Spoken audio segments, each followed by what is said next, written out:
Drama serial जिनकी शादी उनकी शादी में हम देखेंगे कि किस तरह से अली भी अब मुश्किल में फंसेगा।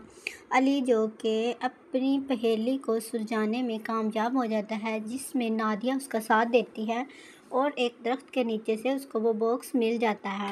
वो बॉक्स हासिल करके जब उसको खोलते हैं तो उसके आगे फिर अब उसको तीसरी पहेली हल करना होगी, जो कि उसको टारगेट मिला है कि जो 4 पहेलियाँ जब वो हल कर लेंगे तो फिर उसके बाबा की रूह को आज़ाद किया जाएगा। और इस काम में उसकी हेल्प नादिया करती है। नादिया अली की हेल्प करती है और उसको पहेलियाँ ढूंढने में कामयाब करवाती है, जबकि नादिया ये सोच रही होती है कि शायद अली उसमें इंटरेस्टेड है, इस वजह से वो उससे हेल्प मांग रहा है या उसकी केयर करता है। और अली जो कि वो सोचता है कि वो नादिया को बता देगा कि चमकी ने उस दिन मेरी शक्ल में आकर तुमको प्रपोज़ किया था और मैं ऐसा कुछ नहीं चाहता और मैं सिर्फ़ तुमसे हमदर्दी करता हूँ। मेरी तुम्हारे साथ कोई ऐसी दोस्ती या ऐसा रिलेशन नहीं है। तो वो चमकी को ये बताना चाहता है कि वो धोखे से हम में गलतफ़हमियाँ पैदा नहीं कर सकती, क्योंकि वो जानता है कि वो नादिया को सारी सच्चाई बताएगा। जब वो नादिया को ये कहता है कि उस दिन चमकी जो है वो मेरी शक्ल में तुम्हारे सामने आई थी, मैंने तुमसे कोई बात नहीं की, तो नादिया बहुत हैरान होती है और परेशान होती है। लेकिन उसको ये इस बात का बहुत दुख होता है कि अली उसके बारे में नहीं सोचता, लेकिन वो यही सोचती है कि वो सिर्फ़ अली से शादी करेगी।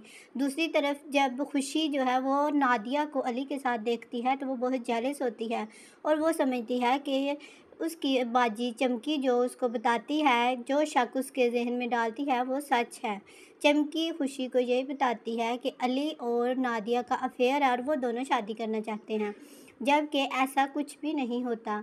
और खुशी को जब ये पता चलता है तो वो देखने के लिए उनके घर आती है। जब घर आती है तो देखते हैं कि खुशी के घर में आकर वो देखती है कि अली और असद और ज़ारा बाहर जाते हैं। असद को और अली जो हैं वो ज़ारा को लेकर जा रहे होते हैं। ज़ारा को चोट लग जाती है और नादिया कहती है कि मैं घर में अकेली रहूँगी, मुझे कोई डर नहीं लगता। अली इस बात को सुनकर बहुत हैरान होता है और खुश भी होता है कि इतनी हिम्मत है तुम्हें, तुम अकेले इस हवेली में रह लोगी जहाँ पर जिन्नात का बसेरा है और तुमको बिल्कुल भी डर नहीं लगेगा। जिस वजह से वो कहती है कि मैं डर जो है वो इंसान के वहम में होता है, हम इंसान अपने वहम से डर को निकाल लें तो हमें डर बिल्कुल नहीं लगेगा। यही सोचकर वो घर रह जाती है और वो चले जाते हैं। नादिया जब घर में अकेली होती है तो बाहर से दरवाज़ा नॉक होता है, तो वह बाहर दरवाज़ा खोलती है तो कोई भी नहीं होता।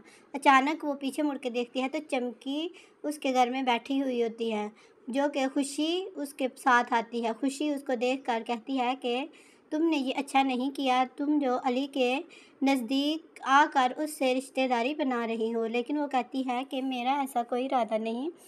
इतनी ही देर में जब वो बातें कर रहे होते हैं तो वो बहाने से नादिया के गले से तवीज़ उतरवा कर उसके अंदर आ जाती है या फिर उसको हिप्नोटाइज़ कर लेती है और नादिया को अपने इशारों पर नचाना शुरू कर देती है। वो नादिया को लेकर छत पर चली जाती है और छत की दीवार पर चलना शुरू कर देती है। उतनी देर में असद, ज़ारा और अली हॉस्पिटल से वापस आ जाते हैं और उतनी देर में अली की नज़र पड़ती है। वो छत पे देखता है कि नादिया दीवार पर चढ़ी हुई है। वो उसको आवाज़ देता है लेकिन वो नहीं सुनती, क्योंकि वो हिप्नोटाइज़ हो चुकी होती है। वो उसको आवाज़ देता है और उसके पीछे भागता है, तो उतनी देर में वो उसके ऊपर ही दीवार के साथ छत पे गिर जाती है। खुशी ये सारा मंज़र अपनी आंखों से देख रही होती है कि अली किस तरह से नादिया की परवाह कर रहा था और उसकी टेंशन ले रहा था, और उसको परेशान देखकर खुशी को और ज़्यादा गुस्सा आ जाता है और वो कहती है कि मैं नादिया को जान से मार दूँगी। दूसरी तरफ जब असद ये सारी सूरत हाल देखता है तो वो कहता है कि हम अब इस घर में नहीं रहेंगे, हम ये हवेली छोड़ देंगे। ज़ारा भी ये सुनकर हैरान रह जाती है और कहती है कि हम अपनी हवेली छोड़कर सड़क पर आ जाएं क्या, हम ये हवेली कभी नहीं छोड़ेंगे।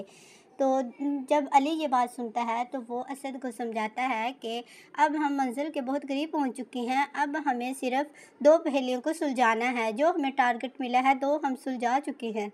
तो अगर हम 2 पहेलियाँ और सुलझा देंगे तो हमारे बाबा की रूह को आज़ाद कर दिया जाएगा और हमारे बाबा की रूह भी सुकून में आ जाएगी, क्योंकि मेरे ख्वाब में रोज़ाना मेरे बाबा सामने आते हैं और वो कहते हैं कि मुझे इनसे आज़ाद करवाओ।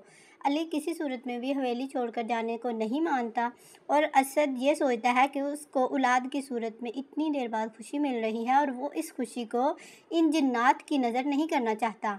तो जैसे ही ये अज़हर जिन ये बात सुनता है कि इनकी औलाद हो रही है, इनके बच्चे की पैदाइश होने वाली है, तो वो उसको और गुस्सा आ जाता है। वो गुस्से में और तिलमिलाने लगता है कि मैं इनकी नस्ल को ख़त्म करना चाहता हूँ और इनकी नस्ल और आगे चल रही है।